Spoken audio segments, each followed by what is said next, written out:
Indeed, this worldly life's no more than a pastime and pleasure's vain. The final hope, that's life for sure. With their knowledge, this much attain.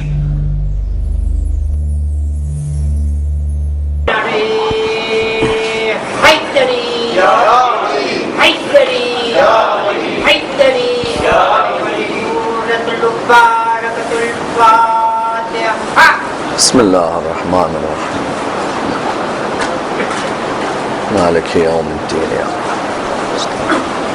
رب الصراط المستقيم صراط الذين أنعمت عليهم غير المغضوب عليهم ولا الضالين.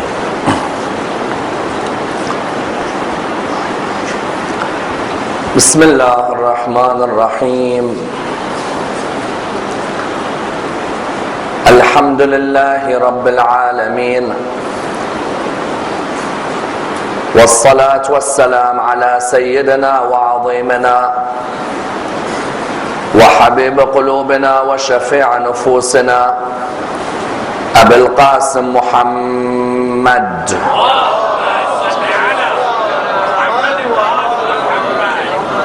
وعلى أهل بيته الطيبين الطاهرين وأصحابه الغر الميامين. الحمد لله الذي جعلنا من المتمسكين بولاية سيدي ومولاي علي بن أبي طالب. اللهم صل على الحمد لله الذي هدانا لهذا وما كنا لنهتدي لولا أن هدانا الله.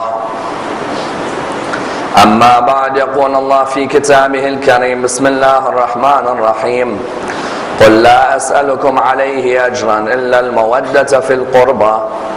The first of our salawat in honor of Rasulullah Muhammad sallallahu alayhi wa alihi wa sallam.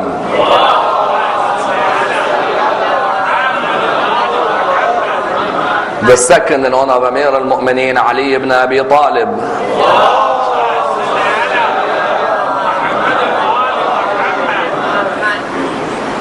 The third with your loudest voices in honor of the Imam of our time, Imam Sahib al-Asr wal-Zaman.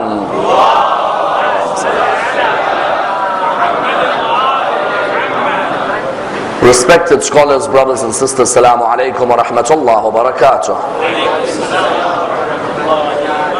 Imam al-Husain salawatullah wa salamuhu alayh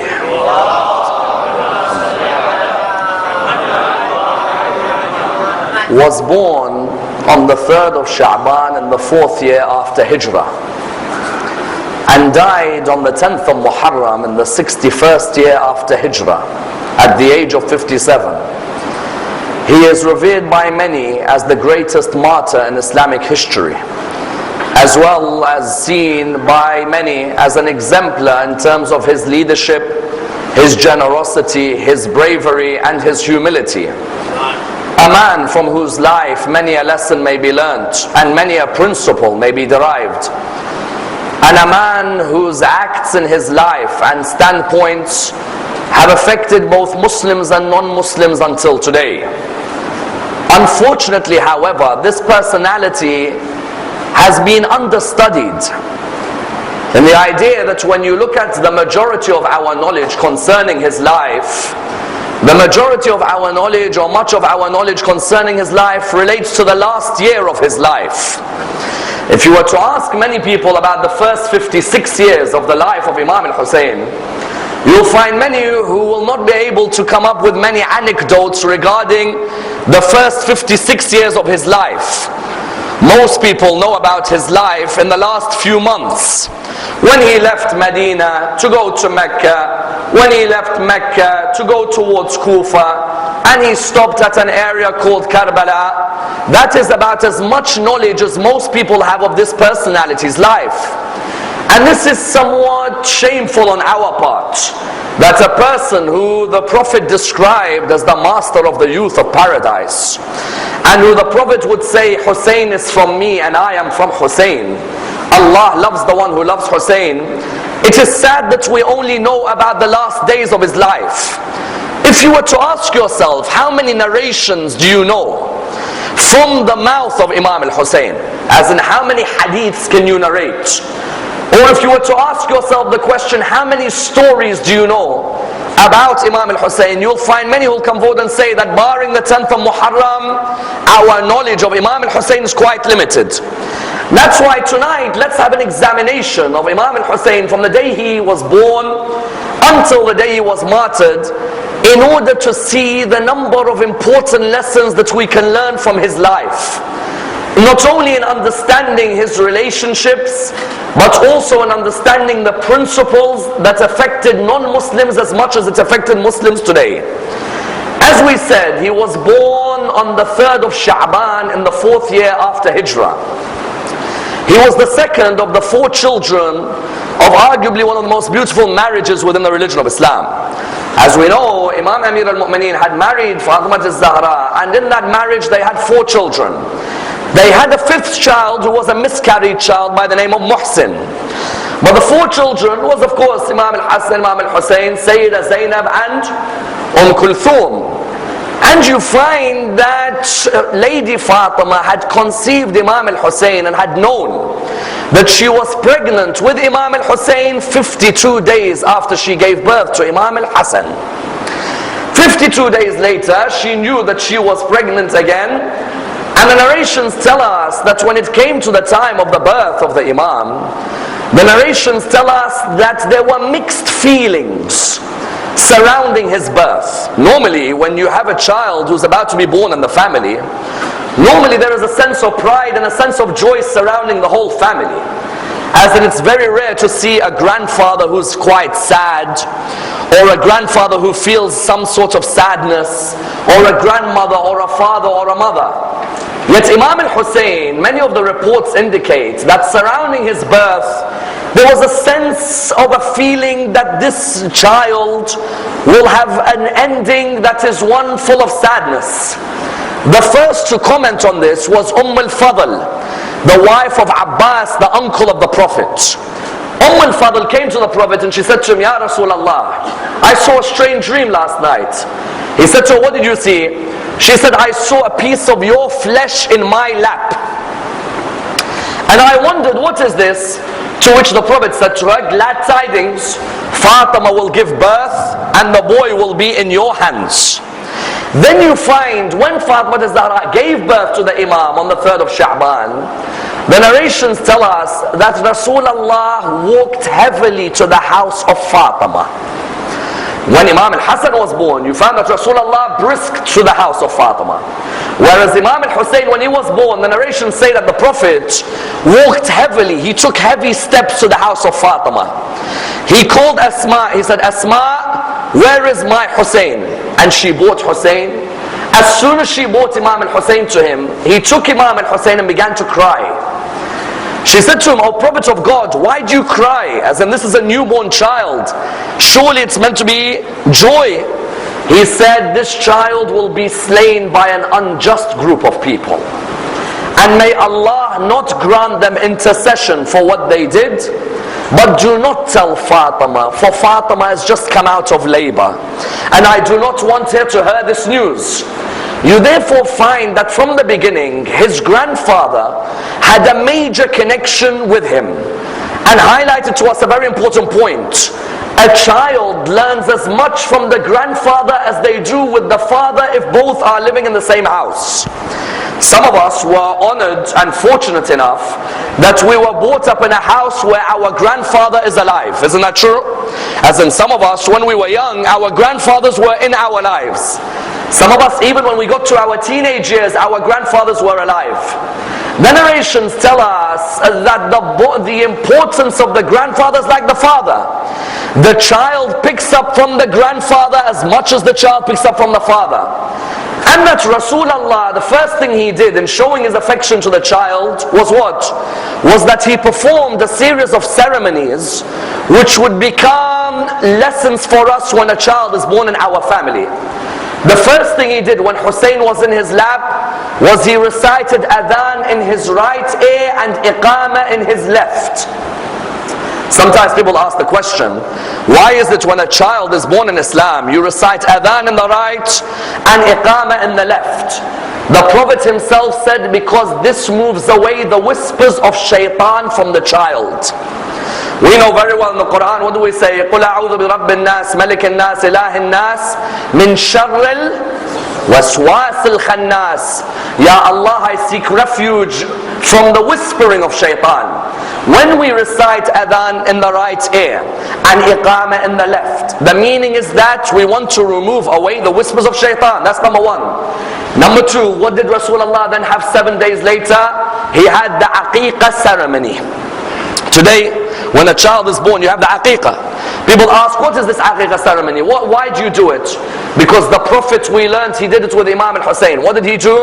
The Prophet with Imam Husain, he came forward and he said that a sheep is to be slaughtered and that sheep is to be given away to the poor.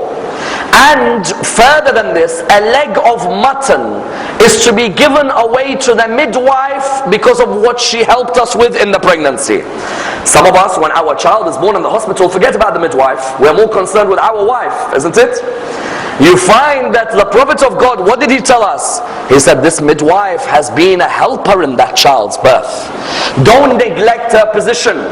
At least in this day and age, offer her a box of chocolates, offer her some flowers, offer her something. In that time, Rasulullah said, where's the midwife? Bring her to me. When they brought her, he said, give a leg of mutton towards this midwife. After that, when he shaved the hair of Imam Husain, the weight of it in silver was given out to the poor. And that is a sunnah that remains with us until today. After that, what did he do? He recited a dua, which I recommend any future fathers to recite, a supplication which is available in any book on Imam al-Husayn's life. The dua was a dua where he prayed, Ya Allah, remove the envy of the people from Husayn like the way Ibrahim prayed for you to remove the envy from Ishaq and Ismail. Because not everybody, when you tell people I've got the news of a child, don't think everybody is happy. There are some people, maybe they are childless, and there might be the tangs of envy in them. There may be others who have one child, but you've had your second, who may have two children, but you have your third, who may have 3 children, but you have your 4th. Not everybody looks at you and says congratulations, but inside they want to stab you straight away. Sometimes what you should do is do what the Prophet did. The Prophet said, recite the dua, that when Hussein is born, he recited, Ya Allah, protect Hassan and Hussein, like Ibrahim asked you to protect Ishaq and Ismail. When he came to the naming of Imam al-Hussein, there are 3 reports about the naming. These facts are vital. There are 3 reports. We reject 2 of them and we accept 1 of them. There is one report which said, Imam Amir al-Mu'mineen, when Hassan was born, when Imam al-Hassan was born, he wanted to name him Harb. Harb, what does it mean in English? War.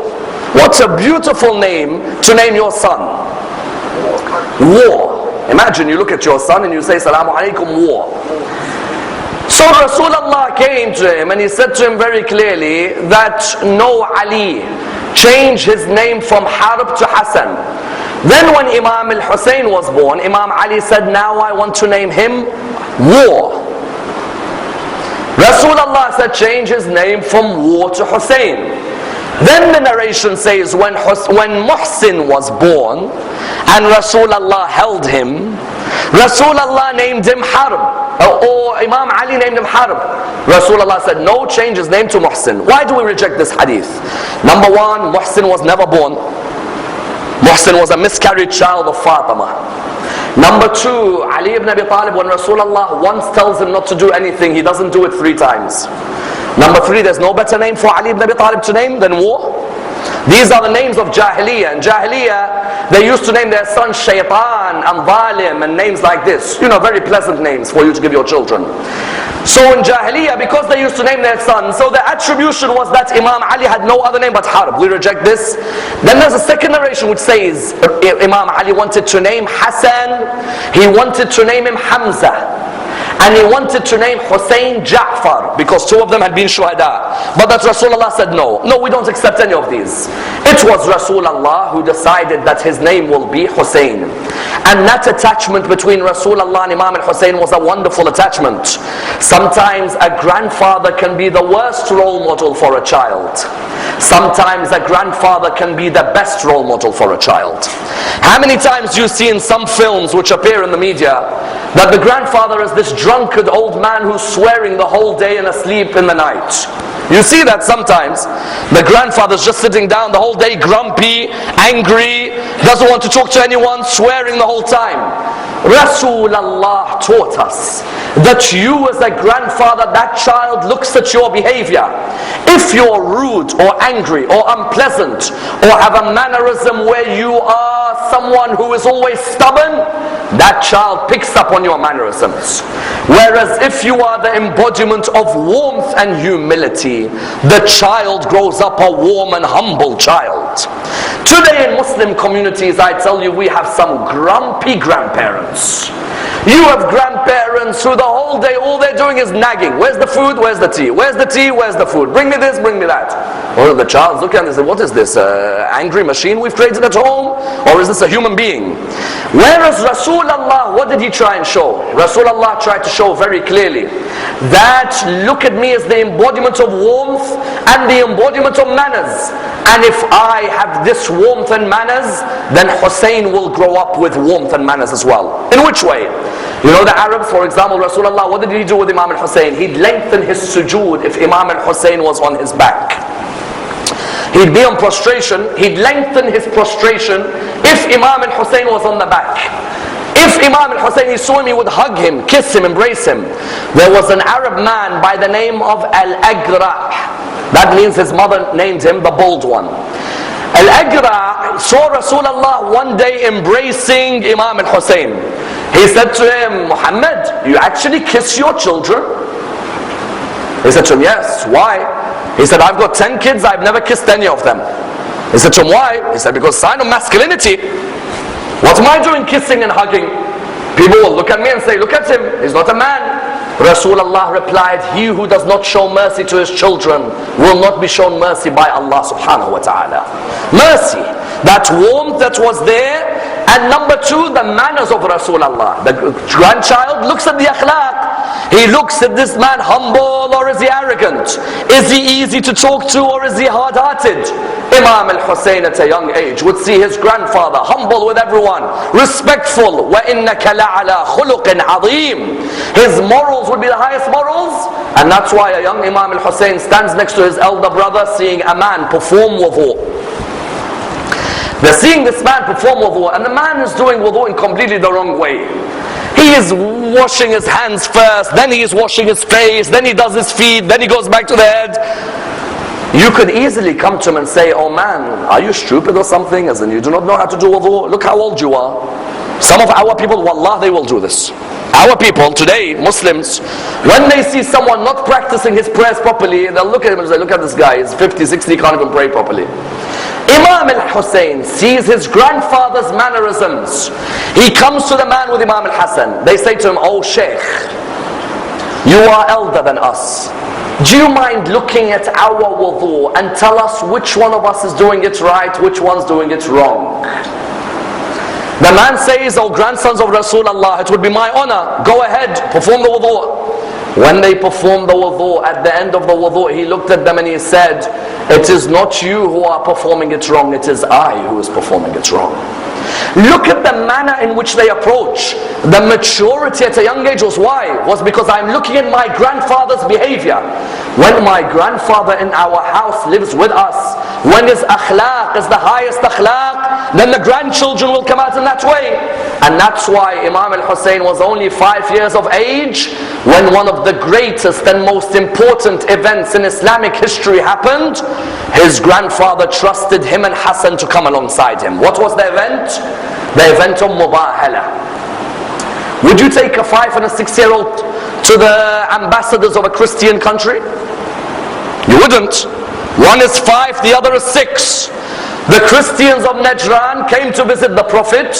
They had a dialogue which I will discuss further inshallah later on in my analysis of Bibi Fatima.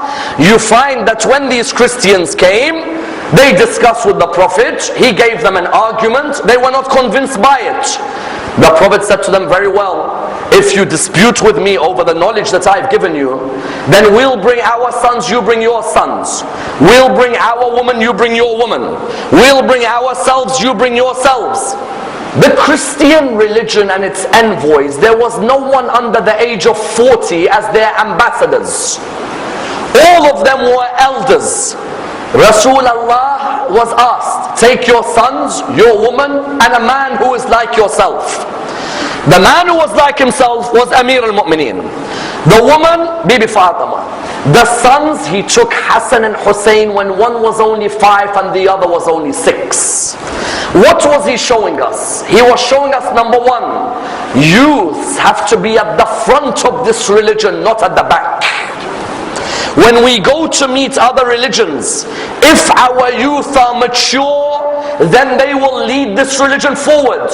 If our youth has to wait to go to Hajj, then get married, then becomes religious, that's when you know you've got a religion which is quite backward. What did he do with Hassan and Hussein? With Hassan and Hussein, he put them at the front. When these Christians came, they were amazed. They were amazed that Muhammad had trust in a 5 and a 6-year-old. But what was Rasulullah doing? He was showing us, if you give young men responsibility from a young age, then they will blossom and mature earlier than if you do not trust them. Then they'll have an inferiority complex that they are not trustworthy individuals. Hassan and Hussein took this experience in their life, and you found therefore when the Christians of Najran saw this 5, they came out with the line that we will not enter a mubahala with these 5, because the amount of light that shines from their faces, if it told the mountain to move, the mountain would move from its position. Therefore, what you find, Hassan and Hussein in those early years, Imam al-Hussein, very close and attached to his grandfather. And that's why even Rasulullah, when he's dying, Rasulullah, while he's dying, Imam al-Hussein comes and lies on his chest. And when Imam Amir al-Mu'mineen wants to remove him, you find Rasulullah say, no, their grandfather is dying. Let me have more of them and let them have more of me. And I ask, as the famous poet says, if you couldn't take seeing Hussein on your chest, how did you take seeing shimmer on the chest of Hussein? The point here therefore was what? When Rasulullah died, Imam al-Hussein was how old? He was only 7 years of age at the time, and then only a few months later his mother Fatima passes away. Imagine the double blow that affects the young Hussein. As a 7-year-old, his grandfather dies, Bibi Fatima dies. And that's why from that day he built an attachment with his father like no other attachment. I tell you, nobody was as close to Amir al-Mu'mineen like Imam al-Hussein. When our 4th Imam was asked, what's your name? He said, I am Ali ibn al-Hussein. They said to him, we see your dad used to name all his sons Ali. To which Imam Zayn al-Abidin replied, if my dad had 1,000 sons, he'll name them all after his father. Imam al-Husayn's attachment to his father was phenomenal. Everywhere his father would go, because you can imagine, his father was the father of 4 orphans and Hussein was 7. Wherever his father would go, Hussein would be alongside him. Whatever sermon his father would give, Hussein would listen. Whatever piece of knowledge his father would give, Hussein would take in.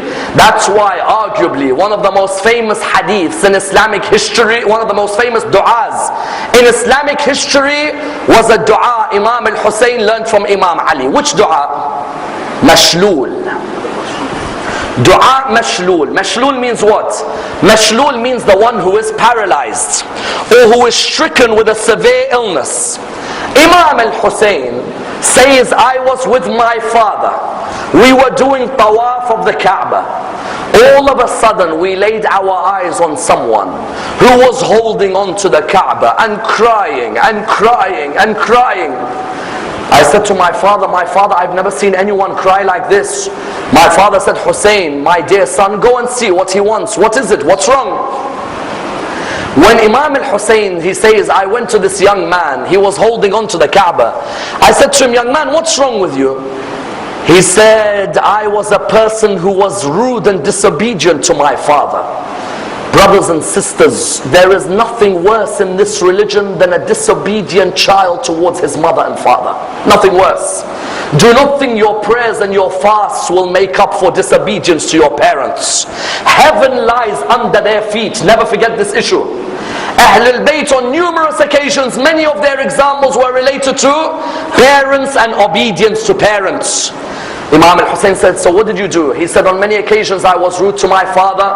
When my father would request something, I'd rudely speak back to him. And there was an occasion when I pushed my father away from me. And do you think this is surprising? I'm telling you, in Muslim communities today, there are people who've actually pushed their fathers. And that person actually thinks his love of Hussein will be enough for him. You've not understood the equation. Hussein's whole meaning is obedience to Allah, Ahlul Bayt, and then the parents. He said, what did you do? He said, I pushed. And my father said, Wallah, I will never forgive you. And I'm going to read a dua against you for what you've done. He said, from the day he recited a supplication against me, I have been paralyzed. You see me now, my hands are holding the Kaaba and my legs don't even move. The lower part of my body has no movement. I beg of you, help me. Imam al-Hussein says, I went back to my father, the leader of my life, the person who I take the best of examples from. I said to him, oh my father, Amir al-Mu'mineen, what shall we do? He said, Hussein, is the young man sincere? He said, yes, my father. I saw tears coming from his eyes. If you've disobeyed your father and you want forgiveness, the first step is regret. The second step is let there be tears shed. Show your sincerity. Imam Amir al-Mu'min said, let him recite this dua. Imam al-Hussein said, what's the name? He said, dua mashlul. Whenever a person is ill or in grief or in a bad situation, let him recite dua mashlul after salat al-isha. And you will see the illness will be removed. Imam al-Hussein went to the person. He said to him, today after Salat al-Isha, recite the following dua. He began to recite dua mashlul for him. The person recited dua mashlul. The next day Imam al-Hussein says, I saw this person walking near the Kaaba. I looked at him, I said to him, how comes you are walking? He said, Wallah, in the name of the Prophet who God chose as his final messenger, who is your grandfather, last night in my dream I saw Rasulullah and he said to me, come towards me young man as you have recited dua mashlul. He touched me on the area where I was paralyzed. As soon as I woke up, that whole area had been cured. Imagine. Imam Amir al-Mu'min, therefore Imam al-Hussein latched onto his father, because Imam al-Hussein, how old was he when his father died? Imam al-Hussein was 36 years of age when his father Imam Ali died. And Imam al-Hussein's wives, many of them he chose on the basis of his father. Imam al-Hussein, how many women did he marry? 7. How many? 7. Imam Ali, how many women did he marry? 9. Imam Ali, who were his wives? Imam Ali had married Fatima al-Zahra. He had married Amama, the niece of Fatima. He married Khawla bin Ja'far. He married Fatima bint Hazam al-Kilabiyya, who was known as Baneen. He married Asma bint Umais. He married Layla. He married Sa'id al-Thaqafiyya. He married al-Sahba. And he married who? Mahiyat, the daughter of Amr ibn Qais. Imam al-Hussein, who did he marry? Imam al-Hussein, his marriages were all monumental. He married Layla, the daughter of Abi Murrah, the son of Urwa bin Mas'ud al-Thaqafi. Layla, her grandfather, from one side, was Urwa bin Mas'ud, who the Ahlul Bayt referred to as the Mu'min of Al Yasin in the time of Rasulullah. Layla's grandfather from the other side was Abu Sufyan, because Layla's mother Maymuna is the daughter of Abu Sufyan. So Ali al-Akbar's great grandfather on the 10th of Muharram was who? Abu Sufyan. That's why Yazid ordered his soldiers, tell my cousin, because Layla's uncle is Muawiyah and her first cousin is Yazid. Layla, Imam married her. She gave him who? Ali al-Akbar, the eldest of Imam al-Husain's sons. The historians are unanimous. The oldest son of Imam al-Husain is Ali al-Akbar. That's unanimous. There are a couple who said Ali al-Akbar might be younger than Zayn al-Abidin. In my own personal opinion, and in the opinion of many of the great historians, Ali al-Akbar is elder than Zayn al-Abidin. That's number one. Number two, he married Rabab. Rabab's father was originally a Christian. He converted. Imam Ali married Rabab's elder sister Mahiyat. Imam al-Hassan married the next sister Hayat. Imam al-Husain married Rabab. Number two. Number three, he married a lady called Shah Zanan. Shah Zanan, in Arabic, her name means Sayyidat al-Nisa. Imam al-Husain, when he married her, Imam Amir al-Mu'mineen said, change her name. Let her be called Shaharbanu. Because there is only one Sayyidat al-Nisa, Fatima. Shaharbanu gave Zayn al-Abidin, who I will look at tomorrow inshallah. Then you had Ishaq bin Talha. Ishaq bin Talha used to be the wife of Imam al-Hassan. When Imam al-Hassan died, in his wasiyah he wrote, "Oh Hussein, marry my wife, she is a good woman. Do not leave her as a widow with no one to protect her." Then there are two other wives who the history books differ over their names. In this period, Imam al-Hussein had different children. He had 7 sons and 4 daughters. Of his sons, Ali al-Akbar was the eldest. Ali Zayn al-Abidin. Then he had a son by the name of Ali al-Asghar. Now, Ali al-Asghar, I know in many traditions, is seen as a 6-month-old baby. In my historical research, I have never found one reference for him being a 6-month-old baby. The 6-month-old baby is called Abdullah al-Radi'. That's why if you go to the Iraqi or the Iranian or the Lebanese community, our communities will say the 6-month-old is Abdullah. Ali al-Asghar is more of an Indo-Pak trend. Ali al-Asghar in the books of narration is a son of Imam al-Husayn, that there's no doubt. But he was 7 or either 12 on the 10th of Muharram. Abdullah al-Radi' in the books is 6-month-old baby. I think what must have happened was that there must have been confusion in some of the books where Ali al-Asghar was given the age of Abdullah. Both are sons of Imam al-Husayn, but there was a difference in the names. Of the daughters, Imam al-Husayn had 4 daughters. Ruqayya, who died in Sham. Yes? Ruqayya, whose grave is in Sham. Sukayna, in my historical opinion, is different from Ruqayya and lived until an old age. But there is a narration which says Sukayna lived until an old age and she was a poet and she was a singer and so on. We reject this. Sukayna, that was Sukayna bint Khalid al-Zubayriya. Mus'ab al-Zubayri is the only narrator of this incident where he says Sukayna bint al-Husayn became a singer and a poet later on. We don't believe in this. That was Sukayna bint Khalid al-Zubayriya. This Sukayna is different. And he had a daughter called Fatima. You all know Fatima. That daughter would marry Imam al-Hassan's son Hassan. And that daughter, Imam al-Husayn used to say, no lady looks like my mother Fatima Zahra like my daughter Fatima. And then he had a 4th daughter by the name of Zainab. Therefore, in this period, before Karbala, was the period of the marriages of Imam al-Husayn, and you find that he had his children in that time, and on top of that, what do you find? It was a turbulent period. Many of the great companions of Imam al-Hassan, of Imam Amir al-Mu'mineen, were killed in front of the eyes of Imam al-Husayn.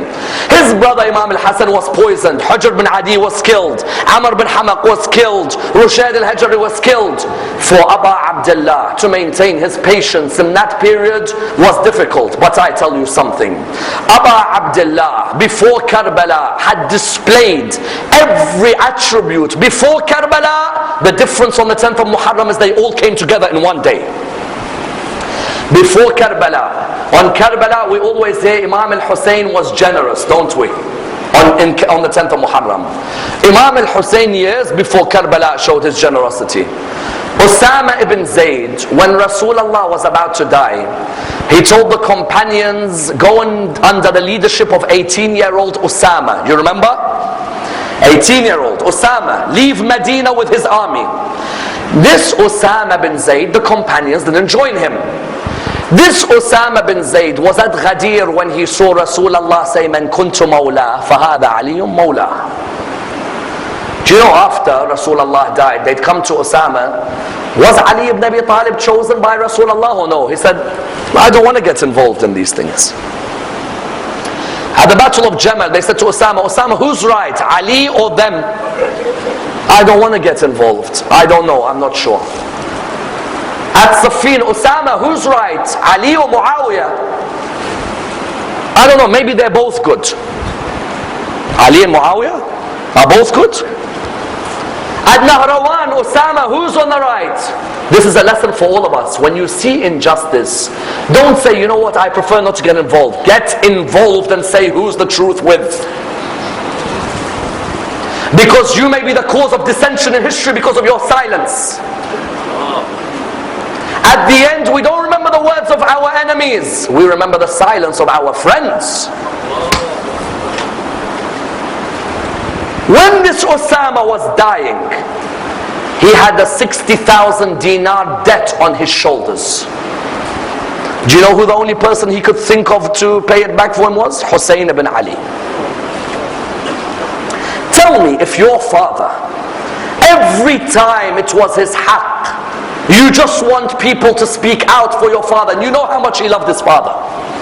Every time people abuse your father's right, you see this person who saw your father was on the truth and remained silent, and now Usama says, "Please bring Hussein, please bring Hussein." So Imam al-Hussein comes. He sees Usama lying on the bed. He says to him, "Usama, what's wrong?" He says, "Hussein, please forgive me. Your dad was chosen on the day of Ghadir. I saw in my own eyes. And at Jamal, I knew he was right. In my own heart, I knew. Because I heard Rasulullah say Ali is with the truth and the truth is with Ali. And at Siffin I said, I don't know if Ali or Muawiyah is right, and I know Ali ibn Abi Talib is in the heavens whereas Muawiyah is on the earth. Hussein, I'm in trouble, please." He said, "What is it?" He said, "I have 60,000 dinar debt, please help me." Abu Abdullah said, "Usama, do not worry.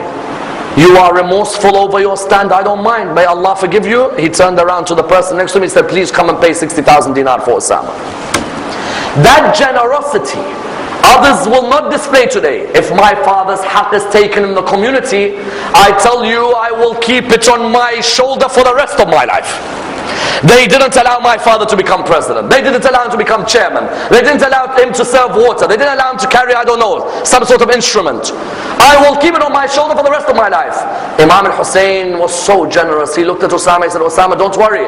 You may not have stood with my father, but I feel you are hurt. I'll pay the 60,000 dinar from me." Generosity. Number two, Uthman was alone in his house. The Muslims were attacking him. Who do you think it was who stood by the door of Uthman to protect him so that the Muslims are not disunited? Who was it? Hassan and Hussein. They stood at the door of Uthman. Do you know what they could have said? Uthman mistreated Abu Dhar. Uthman mistreated Abdullah bin Mas'ud. Uthman took our dad's leadership. No.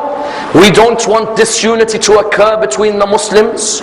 Let us remove and be tolerant. And they were the ones who stood at the door of Uthman.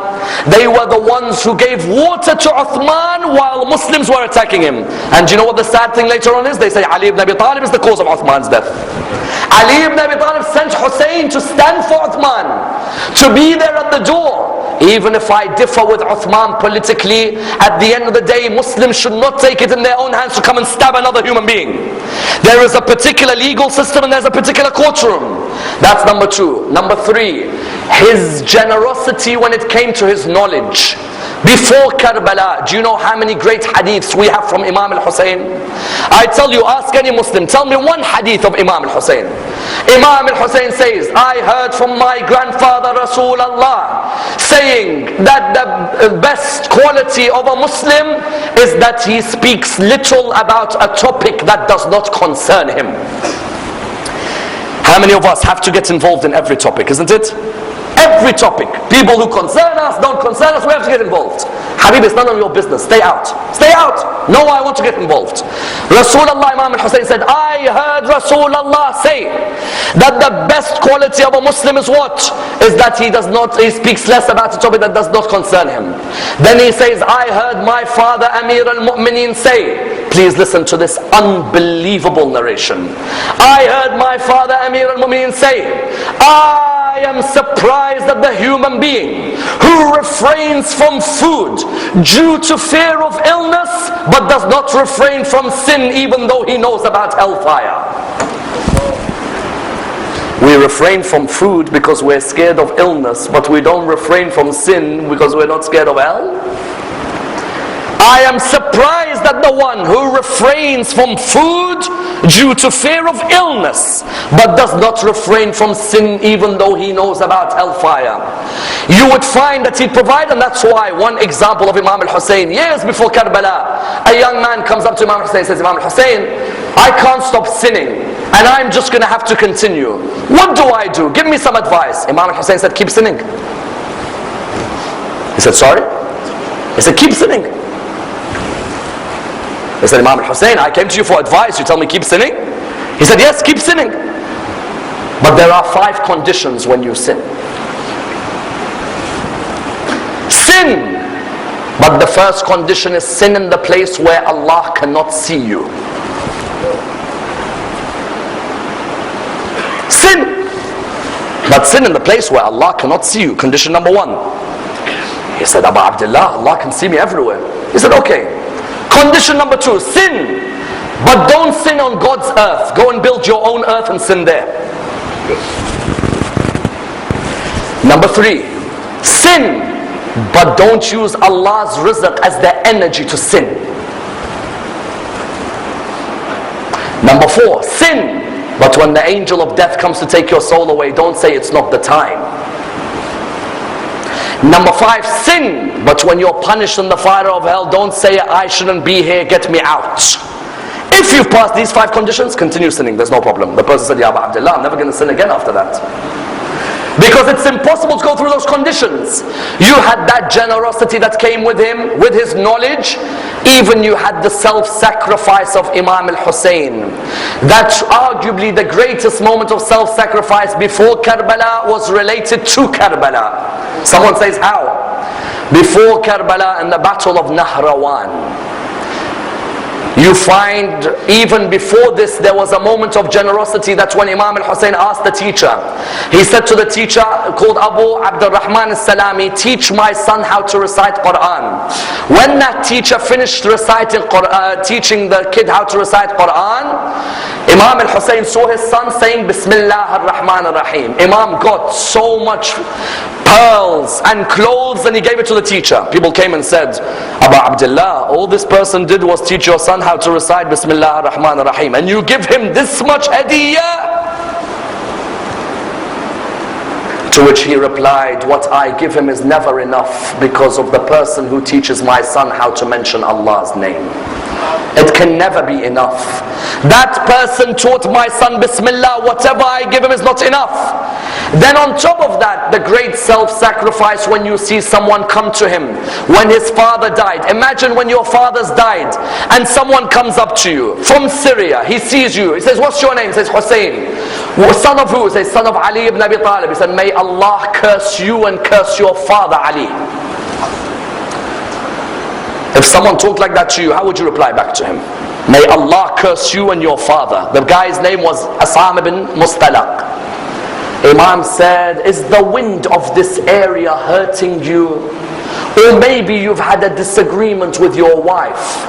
Is there a shelter for you to stay in? Or has no one provided you with clothing?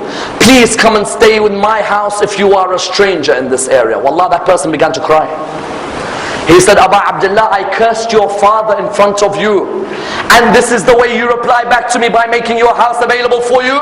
He said, this is the family of Rasulullah and the way we treat people. People may come and curse us, but we come back with morals, because our grandfather Rasulullah came to perfect the morals of mankind. And that's why I will never forget the greatest self-sacrifice before Karbala. Notice, none of these stories are anything to do with Karbala. Before Karbala and the battle of Nahrawan, the soldiers who were caught by Ali ibn Abi Talib were standing there. One of the soldiers, you all know him very well. He was fighting Ali ibn Abi Talib on that day.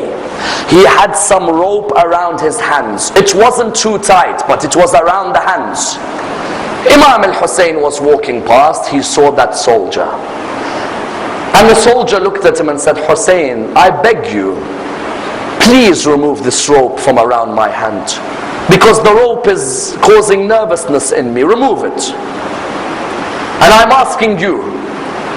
Imam al-Hussein went back to his father. He said, oh my father, I'd like a favor from you. He said, what is it? He said, this person over there, do you see him? He said, yes, I see him. He said, he says to me, the rope is tight around his hand, even though you will never put a tight rope, but it seems to have been hurting him. And he asked me to remove it. Oh my father, do you allow me? He looked at him and he said, Aba Abdullah, go ahead. Aba Abdullah, why do you want to answer this? He said, Father, when someone asks through me, how can I reject? I don't want the person to be embarrassed. When you realize who this person is, that's when you realize how magnanimous a man this man is. He went back to the person. He said, give me your hands. And he removed the ropes from the hands of Shimr bin Dil-Jawshan.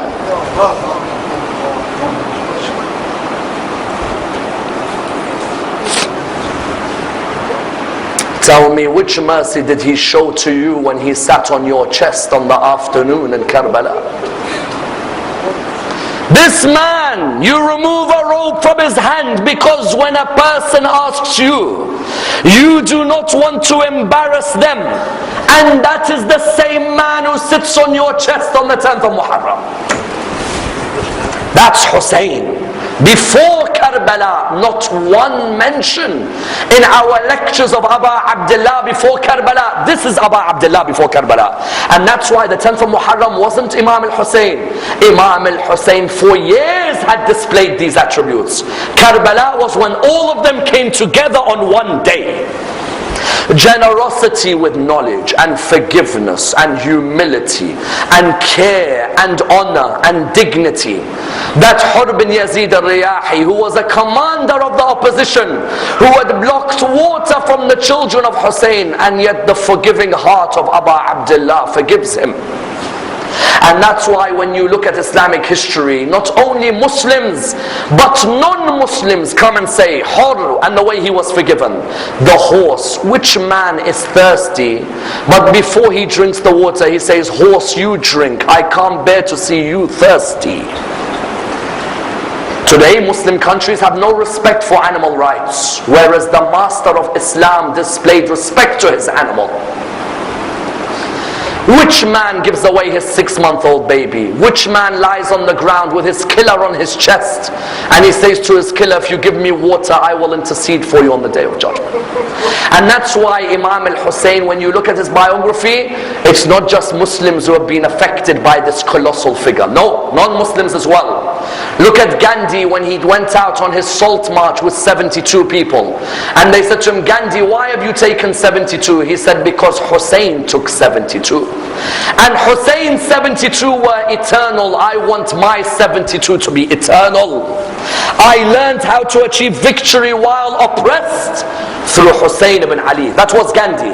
Charles Dickens, when he said that there is no way a man who takes his family and his children has gone out for worldly desires. If it's for worldly desires, you'd never take your family and your children. It dictates that Husayn's mission was but a mission for God and God alone. Nehru, when he said, Hussein belongs to brotherhood, Hussein belongs to humanity, Hussein belongs to the path of righteousness. Look further, Antoine Bara, the famous Christian Lebanese, says, no battle in history has evoked as much sympathy and compassion, and from which as many lessons can be learned, than the battle of Karbala and the life of Imam Husain alayhi salam. Dickens, Gandhi, Nehru, Antoine Bara, all of them show us that Hussein continues to live in the hearts of every human being. And that's why the Imam says, in the martyrdom of Imam al-Hussein, there is a heat that will never subside in the heart of the believer. We pray to Allah subhanahu wa ta'ala to raise us with Imam al-Hussein alayhi salam, and to allow us to receive his intercession in this world and the hereafter. Allow us to be amongst those who follow his message and honor his example. We pray to Allah subhanahu wa ta'ala for all the Muslims around the Islamic world. Tomorrow we will continue with the biography of Imam Zain al-Abidin. Wassalamu alaikum wa rahmatullah wa barakatuh.